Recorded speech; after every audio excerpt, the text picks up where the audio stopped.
وأحسن منك لم تر قط عيني وأجمل منك لم تلد النساء خلقت مبرأ من كل عيب خلقت مبرأ من كل عيب كأنك قد خلقت كما تشاء كتاب أنزلناه إليك مبارك ليدبروا آياته وليتذكر أولو الألباب۔ یہ کتاب برکت والی ہے جسے ہم نے آپ کی طرف نازل فرمایا ہے تاکہ دانش مند لوگ اس کی آیتوں میں غور و فکر کریں اور نصیحت حاصل کریں۔ اللہم صلی علی سیدنا محمد وعلی آل سیدنا محمد بعدد کل ذرۃ مئۃ الف الف مرۃ۔ سامعین و ناظرین اکرام، السلام علیکم ورحمۃ اللہ وبرکاتہ۔ سامعین اکرام، سورہ ملک آیت نمبر 13 سے 15 تک۔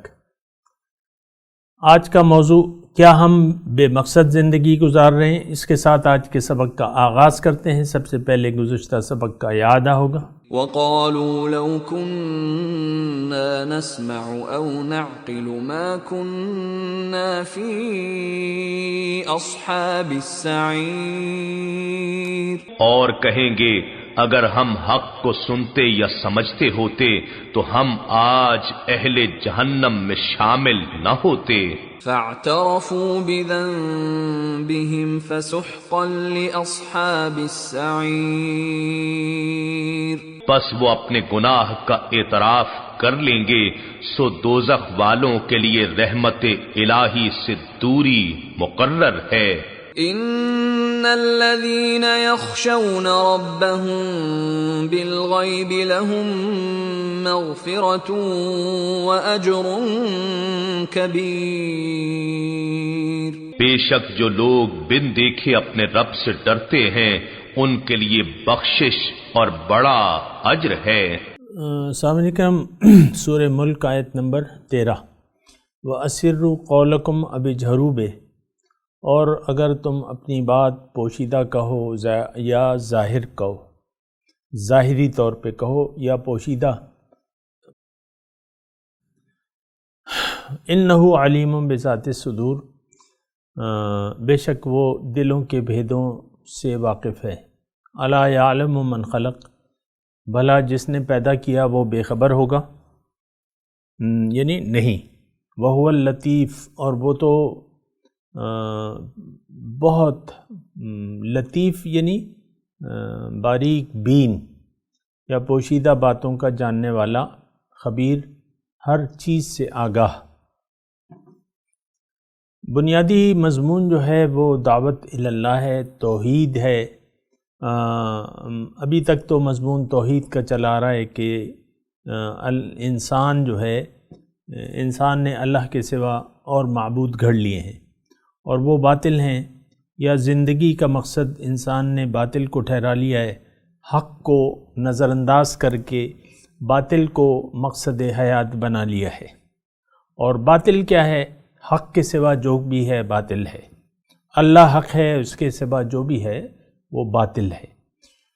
بہرحال انسان اگر کسی کی بات سنے اور سمجھنے کی کوشش کرے تو یہ بات سمجھنا جو ہے بہت مشکل نہیں ہے کہ جو ذات ہے ہمیں پیدا کرنے والی وہ بہت عظیم الشان ہے، بہت بڑی، بہت عظیم الشان، بہت رتبے والی اور لامتناہی صفات والی، اور ہر چیز پر قادر ہے وہ، اور ہر چیز کی قدرت جو ہے اسی کے ہاتھ میں ہے، بادشاہی اسی کے ہاتھ میں ہے۔ تو یہ سارا مضمون اسی تناظر میں یعنی سورت کے آغاز سے یہی چلا رہا ہے اور آگے بھی یعنی یہی مضمون ہے، لیکن مختلف پیرایوں میں اللہ تعالیٰ انسان کو اپنی طرف متوجہ کر رہا ہے۔ آج کا جو سبق ہے وہ یعنی گزشتہ جو سبق تھا وہ بھی باطنی طور پہ جو اللہ تعالیٰ پر یقین رکھتے ہیں تو اور اللہ تعالیٰ کا خوف رکھتے ہیں، خوف خدا، یعنی ہم اردو میں یخشون ربہم، رب کی خشیت کا مطلب خوف خدا، کہ رب کے ایک تو وجود کا احساس، پھر اس کی عظمت اور برتری کا اعزاز، پھر اس کی طاقت کا احساس۔ تو یہ ساری باتیں اگر مل جائیں اور انسان اس پر یقین کر لے، تھوڑی سی سوچ سمجھ کے سے کام لے کر، تو یقیناً وہ رب کی عظمت کے مقابلے میں اپنے آپ کو بہت کمتر تصور کر کے رب کی عظمت کا خیال رکھ کے زندگی گزارے گا۔ اگرچہ رب کی ذات باطن ہے لیکن اس کی قدرتیں ظاہر ہیں۔ یہ چھوٹی سی بات ہے، اس کو نوٹ کر لیں، دوبارہ کہتا ہوں، اگرچہ رب کی ذات کا تعلق باطن سے ہے لیکن اس کی صفات جو ہیں وہ ظاہر ہیں۔ کتنی قدرت ہے یہ ہم دیکھ رہے ہیں، کائنات اللہ تعالیٰ نے بنائی ہے جس کا سرا ابھی تک انسان کو معلوم نہیں ہے، نہ معلوم ہو سکے گا رہتی دنیا تک۔ یہ بات نوٹ کر لیں۔ پھر دیکھیں زمین میں جو اللہ تعالیٰ کی نعمتیں ہیں اور قدرتیں ہیں، اس کے بارے میں آپ سوچیں تو عقل دنگ رہ جاتی ہے۔ یعنی اللہ کی جو مخلوقات ہیں، جو تخلیقات ہیں، خواہ وہ نباتات ہیں، جمادات ہیں، حیوانات ہیں، یہ تمام باتیں جو ہیں انسان اس کو سوچ کے دنگ رہ جاتا ہے کہ اللہ تعالیٰ کی قدرت کے بارے میں کہ بہت عظیم الشان ہے، خلاق، بلا وہو الخلاق العلیم۔ تو سورہ یاسین میں نا، تو یہاں بھی اللہ تعالیٰ یہ بتا رہا ہے کہ دیکھو اے انسان، میں تمہاری نظر سے اگرچہ پوشیدہ ہوں لیکن میری قدرت کے مظاہر تو تم دیکھ رہے ہو۔ اور پھر آج کا جو سبق ہے وہ اسروا قولکم او اجہروا، اللہ تعالیٰ بتا رہا ہے کہ دیکھو تمہارے تو ہر چیز سے میں واقف ہوں، خواہ وہ تمہارے دل میں کوئی ارادے ہیں، منصوبے ہیں، اور یا تم اس کو ظاہر کرتے ہو۔ عمومی طور پہ انسان جو دل میں ہوتا ہے وہ زبان سے نہیں کہتا، جیسے کہ ہم دل میں ہمارے نفاق ہے، کفر ہے اور شرک ہے، یعنی اس کی جو جراثیم ہیں یا اس کی جو عادات ہیں، کفریہ عادات ہیں، کفریہ خیالات ہیں، شرکیہ خیالات ہیں، منافقانہ خیالات ہیں، یہ ہمارے اندر ہیں۔ زبان سے تو ہم کلمہ پڑھتے ہیں اور زبان سے بڑی احتیاط سے بعض اوقات کام لیتے ہیں، اور جہاں علم نہیں ہوتا وہاں احتیاط سے بھی کام نہیں لیتے۔ یعنی رب کی جو تعظیم ہے وہ ہم بعض اوقات بہت سے فقرے ایسے ہوتے ہیں، میں ابھی اس کی تفصیل میں نہیں جاتا، لیکن ہم وہ زبان سے ادا کر دیتے ہیں کیونکہ رب کی عظمت کا ہمیں احساس نہیں ہوتا۔ بہت سے آپ کے محاورات میں اللہ کے نام کا استعمال ہوا ہے، اور لیکن وہ مناسب نہیں ہیں، وہ محاورات، وہ الفاظ ہر زبان میں دیکھتا ہوں، جو بھی انگلش ہے، اردو ہے، پشتو ہے، جو بھی، تو اس میں دیکھتا ہوں کہ بعض کہاوتیں، بعض محاورات عام طور پہ ہماری زندگی میں ایسے یعنی اللہ تعالیٰ کی تعظیم کے خلاف باتیں ہم سے ہو جاتی ہیں، لیکن ہمیں اس کا ادراک نہیں ہے۔ بہرحال آج کا جو مضمون ہے وہ اسروا قولکم او اجہروا، لوگوں تمہارے تو دلوں کے بھیدوں سے بھی واقف ہے، انہ علیم بذات الصدور، جو تم ظاہر کرتے ہو، جو تم چھپاتے ہو، جو تمہارے دلوں میں راز ہیں، وہ سب سے میں واقف ہوں۔ تو اس میں دیکھیں، اس میں ایک مضمون موجود ہے، لیکن بات یہ ہے کہ ہمیں تو قرآن میں تدبر کا طریقہ ہی نہیں آتا، اور سوچ و بچار سے ہم کام نہیں لیتے۔ اس میں اصل میں بات یہ ہے، دیکھیں اللہ تعالیٰ کی قدرتیں ہیں، جو ہمارے دلوں کے بھیدوں سے واقف ہے، وہ تو اللہ کے علاوہ تو کوئی ہو نہیں سکتا،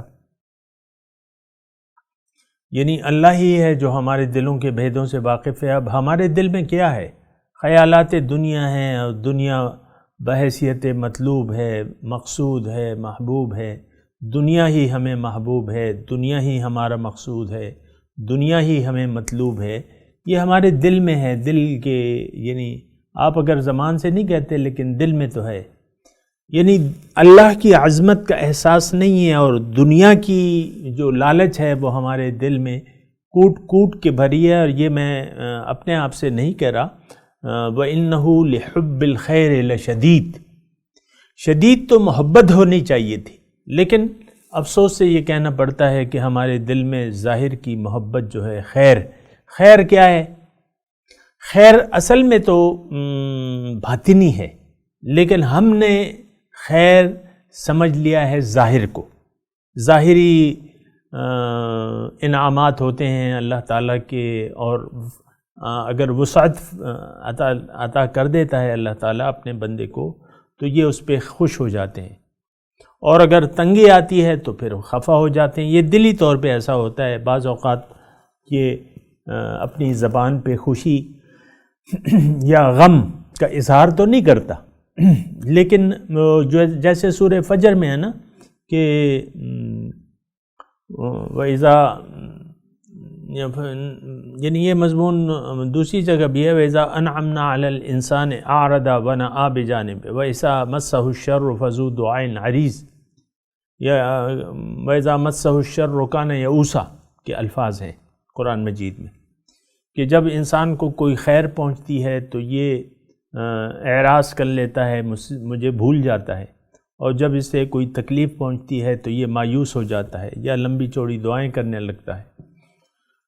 تو دیکھیں اصل میں خیر اور شر کی مالک جو ہے وہ ذات باری تعالیٰ ہے، اور انسان کو، یعنی مجھے اور آپ کو یہ سوچنا چاہیے کہ حقیقی فائدہ دینے والی ذات کون ہے؟ وہ سوائے اللہ کے کوئی بھی نہیں ہے، اور قرآن میں واضح طور پہ اللہ تعالیٰ نے ہمیں بتا دیا ہے وَإِن يَمْسَسْكَ اللَّهُ بِضُرٍّ فَلَا كَاشِفَ لَهُ إِلَّا هُوَ وَإِن يُرِدْكَ بِخَيْرٍ فَلَا فَهُوَ عَلَى كُلِّ شَيْءٍ قَدِيرٌ، او کما قال، ایسی آیت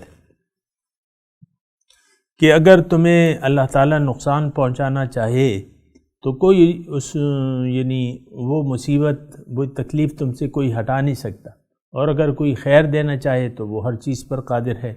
اصل میں دیکھیں اس میں مضمون جو چھپا ہوا ہے وہ یہ ہے، اللہ تعالیٰ ہمیں یہ بتا رہا ہے کہ ساری طاقت تو میرے پاس ہے، یہاں تک کہ تمہارے دلوں کے بھیدوں سے بھی میں واقف ہوں۔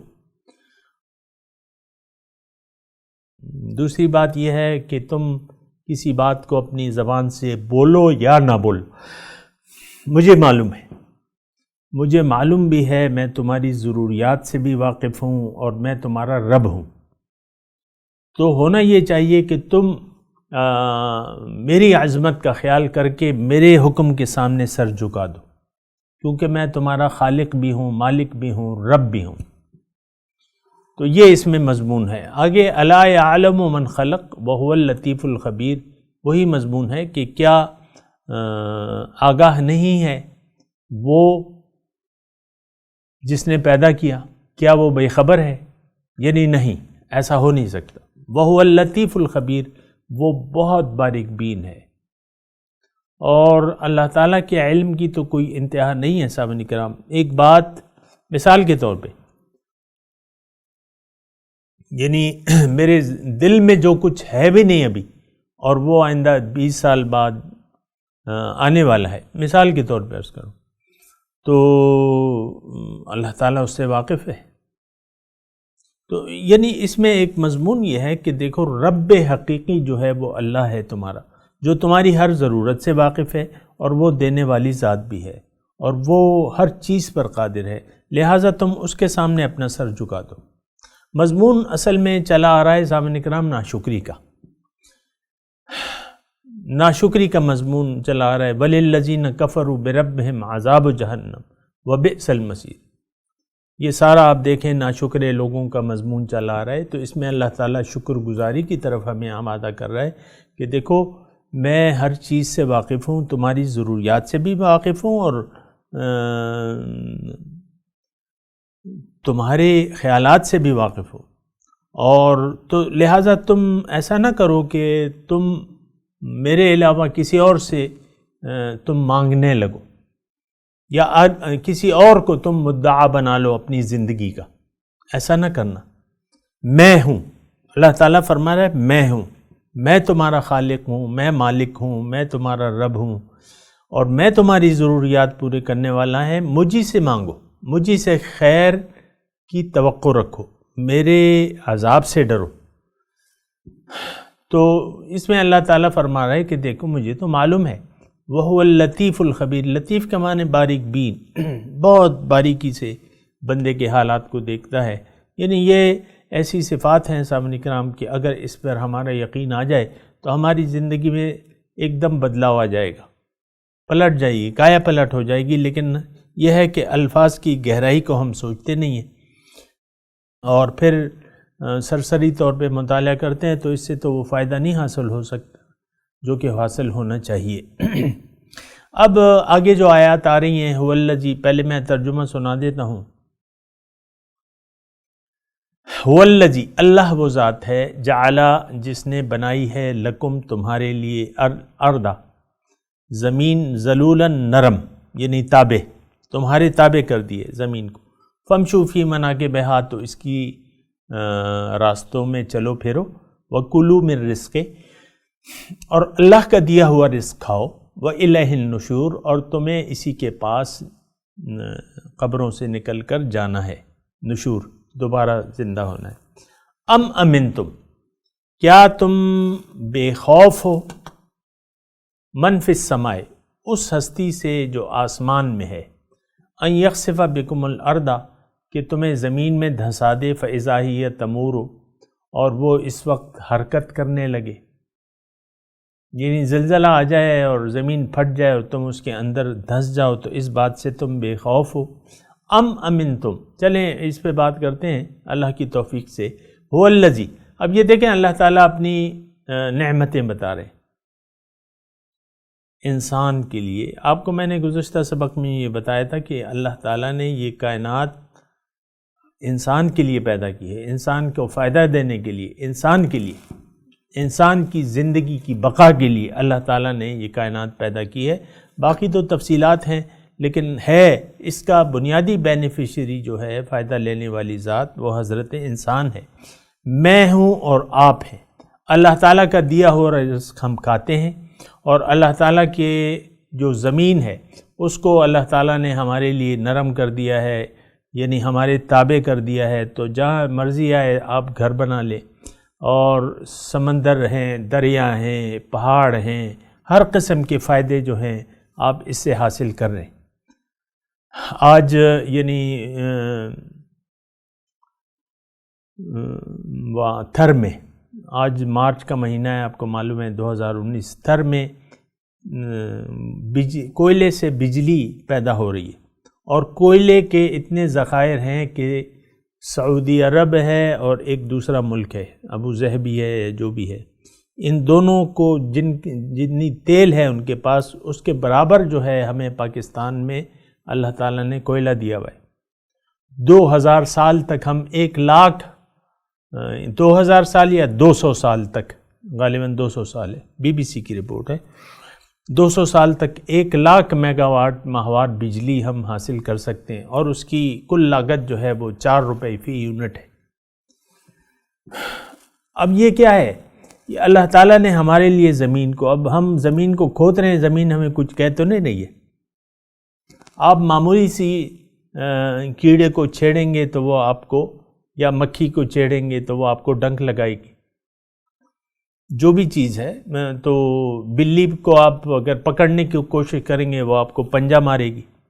اب زمین تو ہمیں کچھ نہیں کہتی، زمین کہتی ہے ٹھیک ہے جو مرضی آئے کرو، مجھ میں فائدے بھرے ہوئے، اور کیا کیا چیزیں اللہ تعالیٰ نے ہمارے لیے زمین میں مسخر کر دی ہیں، سونا ہے، چاندی ہے، بے شمار انواع و اقسام کی چیزیں ہیں، کتنی یعنی قیمتی پتھر ہیں، ہیرے ہیں، جواہرات ہیں، اور سمندر سے موتی مل رہے ہیں ہمیں، اور آپ دیکھیں لوہا ہے، اس سے کیا کیا چیزیں آپ دیکھ لیں، ماربل ہے، گرینائٹ ہے، بہت سی چیزیں، نمک. تو اب یہ ہے نا کہ یہ سارا آپ فائدہ دیکھیں یہ فوائد ہیں جو اللہ تعالی ہمیں ہم پہنچا رہا ہے. اس آیت میں ایک اور مضمون ہے، وَكُلُوا مِن رِزْقِهِ، اس کے اللہ تعالیٰ کا دیا ہوا رزق ہی ہم کھاتے ہیں. صبح مطلب مثال کے طور پہ آپ ناشتے میں انڈا ہے، ملائی ہے، ناشتے میں کہہ رہا ہوں پراٹھا ہے، گندم کا پراٹھا ہے آپ کھا رہے ہیں، جو بھی آپ کھا رہے ہیں، تو وہ ناشتہ ہے. دوپہر کا کھانا مختلف ہے، رات کا کھانا مختلف ہے، مختلف قسم کی اجناس جو ہیں وہ زمین ہمارے لیے پیدا کر رہی ہے اللہ کے حکم سے. اور یہ ساری نعمتوں سے ہم استفادہ کر رہے ہیں. تو اب سوال یہ ہے کہ جو نعمتیں ہم استعمال کر رہے ہیں، سوال یہ ہے کہ کیا اس کی جواب دہی ہم سے نہیں ہوگی؟ یعنی اللہ تعالیٰ اس کے متعلق ہم سے نہیں پوچھے گا کہ بھئی یہ ساری نعمتیں تو تھیں اور تم استعمال کر رہے تھے، لیکن میں نے تمہیں جس مقصد کے لیے پیدا کیا تھا، آج کا دن ہے کہ تم نے جواب دینا ہے اور تمہیں جزا یا سزا آج کی ملے گی. وَإِلَيْهِ النُّشُورُ، اس کی طرف واپس جانا ہے، یعنی اسی کے پاس جانا ہے. الیہ النشور، اسی کے پاس قبروں سے باہر نکل کے جانا ہے. تو اب اس میں مضمون اگر آپ دیکھیں سامعین کرام، ایک تو اللہ تعالیٰ نے یعنی اس آیت نمبر 15 میں زمین کا تذکرہ کیا ہے. هو الذی جعل لکم الارض ذلولا، زمین کو تمہارے تابع کر دیا ہے. بے شمار خزانے زمین میں بھرے پڑے ہیں اور اس کا کوئی حد و حساب نہیں ہے سامنے کا. نہ قیامت تک یہ ختم ہوں گے، یہ بھی میں آپ کو بتا دوں. قیامت تک یہ خزانے جو ہیں، زمین اپنے خزانے اگلتی رہے گی انسان کے لیے، اللہ نے انتظام کیا ہے. اور یہ تو وقتاً فوقتاً پتہ چل رہا ہے. مثال کے طور پہ 500 سال پہلے پیٹرول ہی نہیں تھا. آج سے میں مجھے تو صحیح فگر نہیں یاد، لیکن اتنا میرا یقین ہے کہ 300 سال پہلے تو پیٹرول ہی نہیں تھا. نہ پیٹرول کا پتہ تھا، نہ گیس کا پتہ تھا، اور نہ اس سے پہلے کوئلہ نکالا جا رہا تھا، نہ ماربل نکالا جا رہا تھا. پہلے تو اوزار ہی نہیں تھے، مشینیں نہیں تھیں. سارے خزانے جو ہیں وہ زمین میں پڑے ہوئے تھے. اب وقتاً فوقتاً وقت کے حساب سے اللہ تعالیٰ نئی جو ہے ڈسکوریز ہو رہی ہیں اور زمین اپنے خزانے اگل رہی ہے. پاکستان میں دیکھیں، ہندوستان میں دیکھیں، چائنا میں دیکھیں، تمام جگہ جو ہے، ایران میں جو ہے، یہ سارے یعنی اس میں کچھ کسی میں کم کسی میں زیادہ پیٹرول موجود ہے، گیس موجود ہے، پیٹرول موجود ہے. تو یہ ساری نعمتیں اللہ تعالیٰ فرما رہے ہیں.